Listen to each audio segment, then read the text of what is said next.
일반 분양가 같은 경우에 25평형은 14억 2,087만원, 33평형은 17억 6,197만원으로 추정됩니다. 분당 재건축 실수요자가 우선적으로 유의할 점은 가짜 전문가의 주장에 현혹되지 말아야 된다는 것입니다. 안녕하세요, 엑슬리서치입니다. 이번 시간에는 지난 영상에서 설명드렸던 분당 재건축 사업성 분석, 시범단지 우성아파트 개발 이익에 대한 리뷰를 진행을 해보고, 분당 재건축에 관심 있는 실수요자들이 주의해야 할 점에 대해 간략하게 설명드리겠습니다. 먼저 지난 시간엔 특별정비 예정구역의 용적률 배분에 대해 설명드렸습니다. 공공기업 이후 10% 이하를 적용할 경우 아파트 기준 용적률은 326%까지 허용을 해줍니다. 연립주택 용적률은 250%, 단독주택 용적률은 250%까지 허용을 해줍니다. 시범단지 2구역 우성 현대아파트 개발 밀도입니다. 성남시 고시에 나온 총괄 예정표에는 142.7%라고 되어 있지만 실제 시범단지 2구역 개발 밀도입니다. 우성 현대아파트는 성남시 주민 공람을 위한 고시에 총괄표에서 시범단지 2구역의 용적률 현황이 142.7%로 되어 있으나 실제로는 191.39%로 계획 용적률 326%까지 상향됩니다. 사업성 분석 전제 조건입니다. 기준 용적률 326%를 적용하고 기부 체납을 10% 현금 납부 조건으로 전제를 합니다. 그리고 시범단지 우성아파트 단독 재건축 추진을 전제하며 2030년 입주를 기준으로 2028년 관리처분 인가 후 착공 및 분양 신청한 일정으로 진행을 했습니다. 종우자산 중 공동주택 세대수는 총 3,197세대이고 8가지 평면유형으로 계획을 했으며 조합원 분양가는 일반 분양가 대비 약 85% 수준으로 책정을 했습니다. 공사비는 현재 기준이 아닌 2028년 착공 기준으로 1,000만원, 평당 1,000만원을 계획하고 있습니다. 사업성 분석 전제 조건입니다. 첫째, 특별정비 예정구역 기준 용적률을 적용을 하고, 둘째, 시범 우성아파트 단독 재건축을 추진, 셋째, 2030년 입주를 기준으로 사업성 분석을 진행했습니다. 분담금 추정 산식입니다. 비례율은 추정개발 이익률이라고 하는데 재건축 및 재개발 사업을 통해 창출되는 개발이익 유무를 백분율로 산출한 것입니다. 또한 조합원 권리가액을 산출하게 되는데 조합원 권리가액은 조합원 종전자산 추정액에서 앞선 비례율을 곱한 것입니다. 또한 조합원이 분양받은 부동산의 분양가에서 권리가액을 빼면 분담금을 추정할 수 있습니다. 사업성 분석 중 총 지출액입니다. 공사비 산출 기준을 2024년 9월 고시된 기본형 건축비를 적용했고 2028년 분양, 2030년 입주 등의 일정으로 추정했습니다. 공사비 산출 세부 기준입니다. 2024년 국토부 분상제 적용주택 기본형 건축비 및 가산비용을 기준으로 물가 상승률 및 장단기 금리로 할인 및 보정했습니다.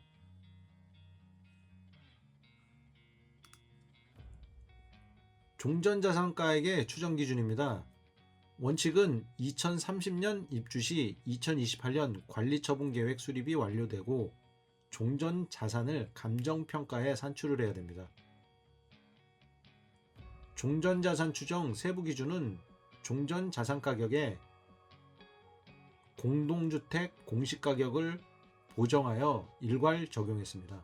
보정률은 150%입니다. 이렇게 산출된 종전자산가격의 추정액입니다. 59.76제곱미터 18평형 세대수는 55세대가 되는데 종전 자산 가격을 추정을 하면 8억 7,300만원가량 됩니다.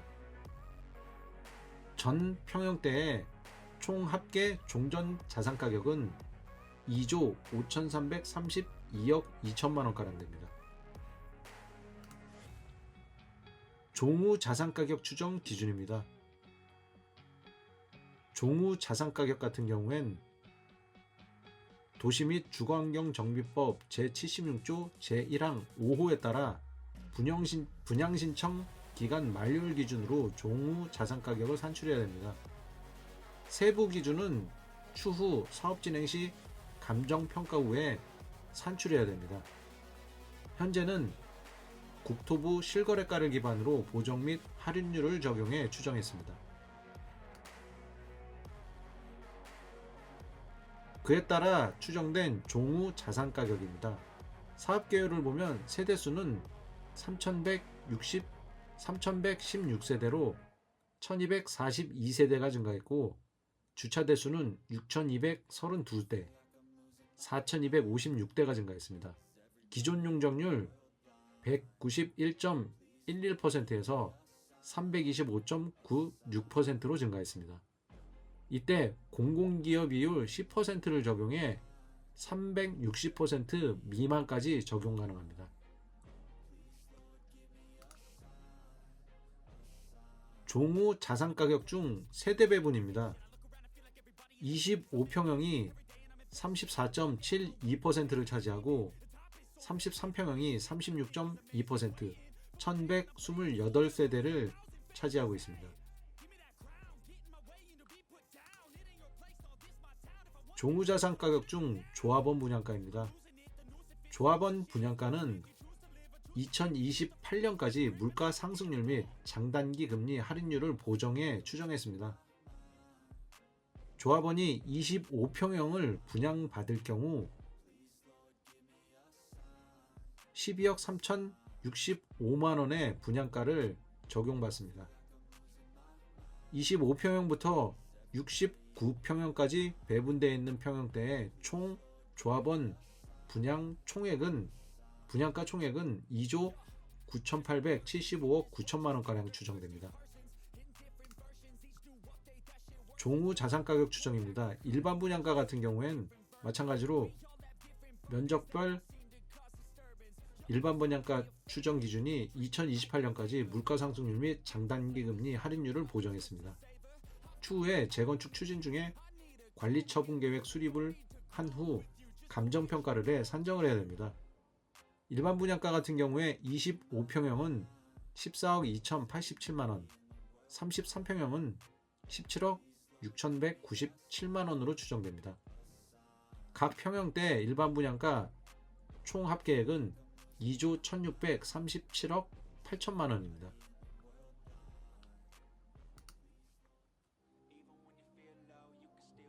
사업성 분석에서 또 하나 중요한 부분을 차지하는 게 공공기업 비율인데 기부 체납 비율이 10%일 경우 성남시 고시상에 용적률 326%까지 적용을 하고 기부 체납 비율이 11에서 41%까지는 400%, 비율이 42에서 50% 같은 경우엔 최대 400%까지 허용을 해줍니다.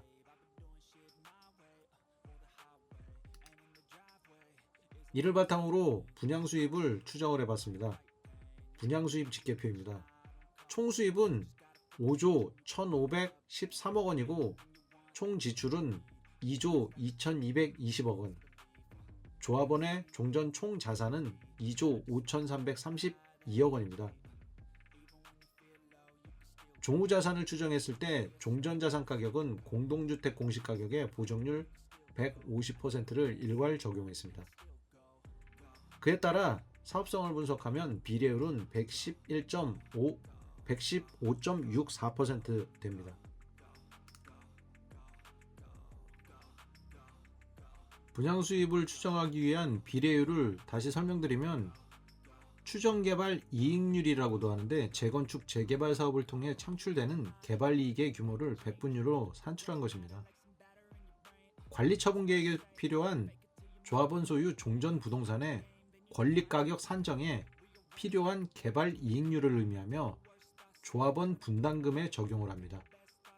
조합원 권리가액은 조합원이 보유한 부동산의 가격이고 조합원의 분담금은 조합원 분양 부동산의 분양가에서 조합원별 권리가액을 차감한 금액입니다. 그렇게 해서 산출된 비례율은 115.64%입니다.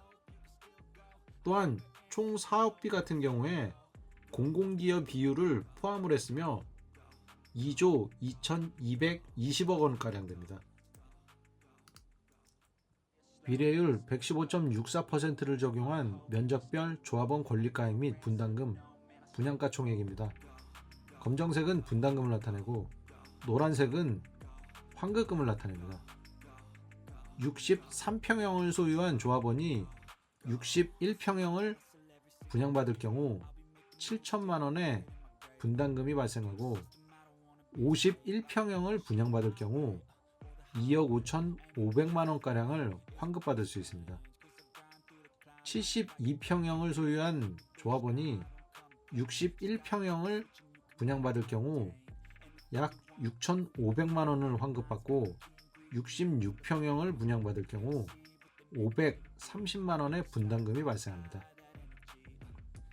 이 표에 나타난 대로 전체 면적대를 조합원이 분양받을 경우 평균 분담금은 2억 8,300만 원이지만 실질적으로 비례율 115.64%의 높은 비례율은 사업성이 매우 높기 때문에 환급받을 가능성이 높습니다. 분당 재건축 실수요자가 우선적으로 유의할 점은 가짜 전문가의 주장에 현혹되지 말아야 된다는 것입니다. 한 유튜브 채널에 출연한 부동산학 교수가 분당 파크타운의 분담금이 얼마나 되는지에 대한 질문을 받았습니다. 그 부동산학 교수는 일반 분양가가 평당 5,570만 원으로 가정을 하고 3.3제곱미터 공사비를 800만 원으로 가정을 했습니다. 그랬을 때 30평에서 30평으로 분양을 받으면 1억 5천에서 2억 원 정도 분담금이 발생을 하고 생각보다 더군다나 많이 안 든다는 주장을 했습니다.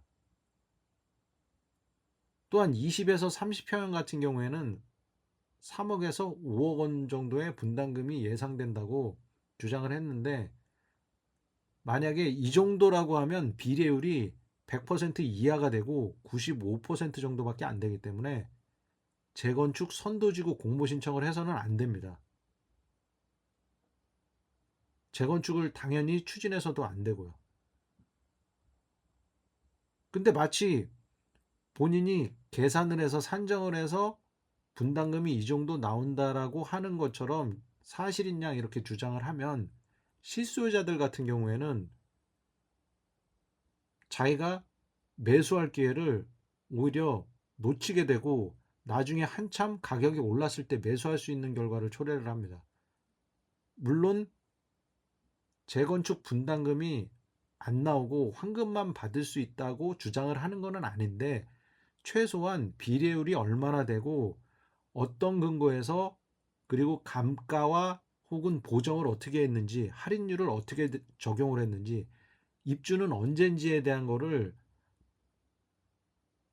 실수요자들한테 제공을 하고 그에 대한 근거를 통해서 분담금을 예상을 해서 설명을 해줘야 되는데 그런 내용들은 하나도 없이 그냥 얼마니까 얼마 분담금입니다. 그래서 사업성에 의문이 듭니다.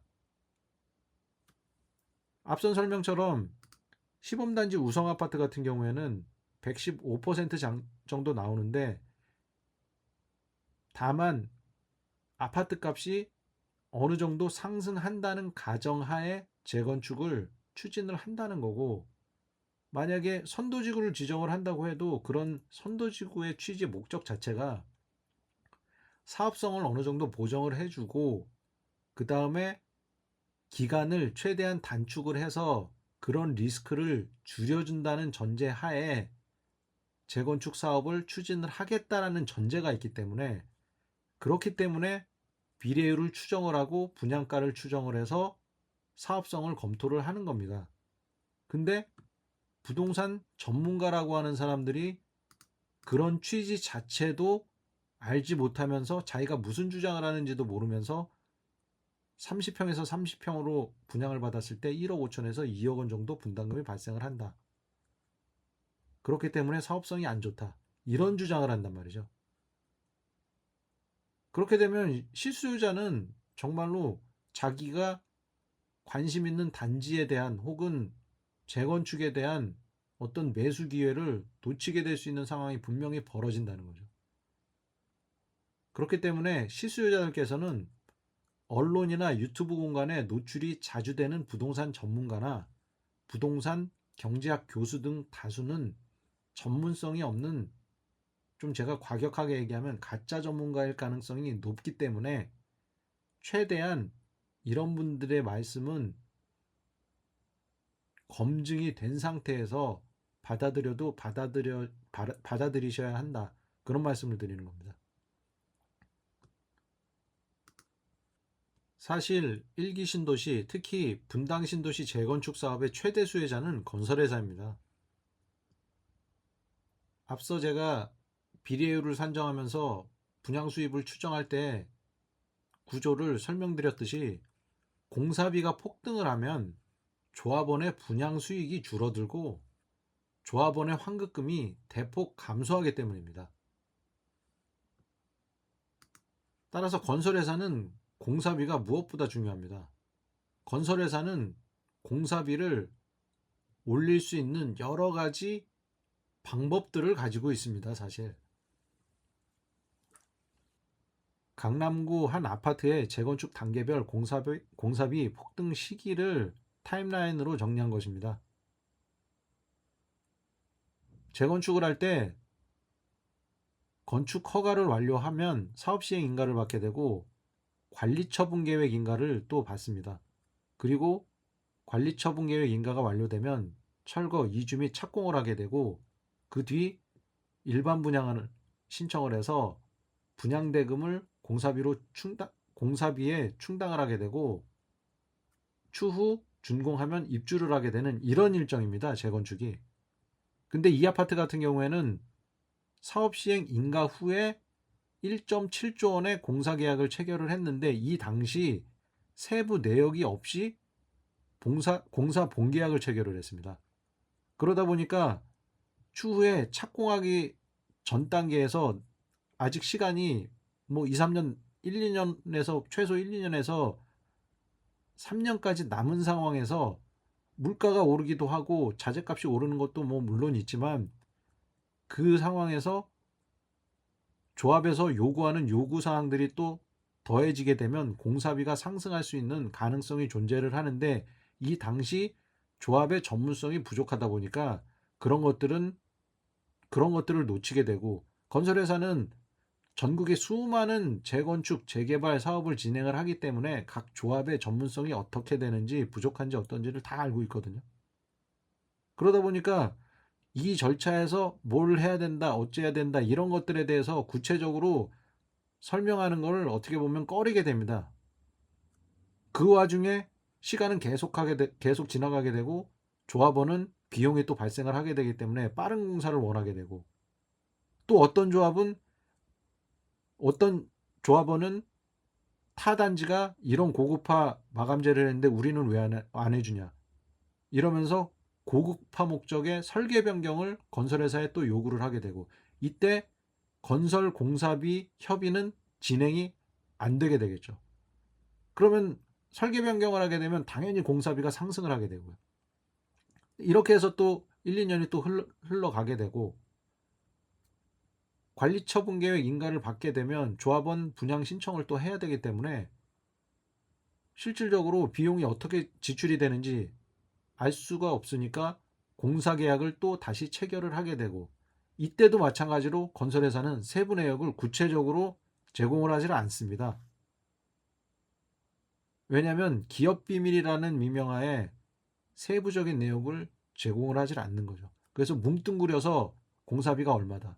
그러다 보니까 2017년에 1.7조 원에 계약했던 공사비가 2년이 지나서는 35.3%가 오른 2.3조 원의 공사비를 부담을 하게 되는 거고, 이렇게 해서 공사계약 체결을 하게 됩니다. 조합은 전문성이 부족하기 때문에 이것 또한 검증하기가 힘듭니다. 그 이후에 부랴부랴 분담금이 또 발생을 하게 되고 하면서 한국부동산원의 공사비 검증 내역을 또 요청을 하게 되고, 그에 따라 협의를 하게 되면서 2천억 원 정도 줄어든 공사계약을 다시 체결을 하게 되는 거고요. 그러니까 이런 절차로 인해서 건설회사는 언제든지 공사비를 올릴 수 있는 여러 가지 장치들이 있습니다. 추후에 또 더 설명을 드리겠지만, 어쨌든 재건축에서 가장 중요한 것은 공사비가 관건이긴 한데, 조합이 전문성이 부족하면 이렇게 폭등하는 공사비를 속수무책으로 부담을 할 수밖에 없는 그런 상황이 벌어집니다. 정리하면 분당 재건축에 관심 있는 실수요자가 주의해야 할 사항은, 첫째, 가짜 전문가를 맹신해서는 안 된다. 가짜 부동산 전문가 등을 맹신해서는 안 된다는 것입니다. 이분들이 주장하는 것들이, 혹은 실수요자들 현혹시키는 것들이 본인이 무슨 얘기를 하는지도 모르면서 주장하는 경우가 많습니다. 또한 두 번째로, 건설사의 공사계약서에 독소조항 등을 제외할 수 있는 전문성을 조합이 가져야 된다는 것입니다. 그런 전문성이 조합장이나 혹은 조합의 이사들이 전문성을 가지고 있는지, 확보하고 있는지, 몇 년 동안 이 재건축을 위해서 헌신하는지, 이런 부분들을 특히 눈여겨봐야 되고, 그러려면 현장 답사도 당연히 가봐야 되고요. 그 재건축을 추진하는 추진위원회 분들도 당연히 만나서 어떻게 진행이 되고 있는지도 당연히 따져봐야 되겠죠. 어쨌든 그 부분은 다른 콘텐츠로 설명을 드리도록 하겠습니다. 이상 분당 재건축에 관심 있는 실수요자가 주의해야 할 사항과, 그리고 지난 시범단지 우성아파트 분양수입 등 개발 이익률 분석에 대해 설명을 마치겠습니다. 감사합니다. 이 영상이 도움이 되셨다면 구독과 좋아요, 알림 설정 부탁드립니다. 감사합니다.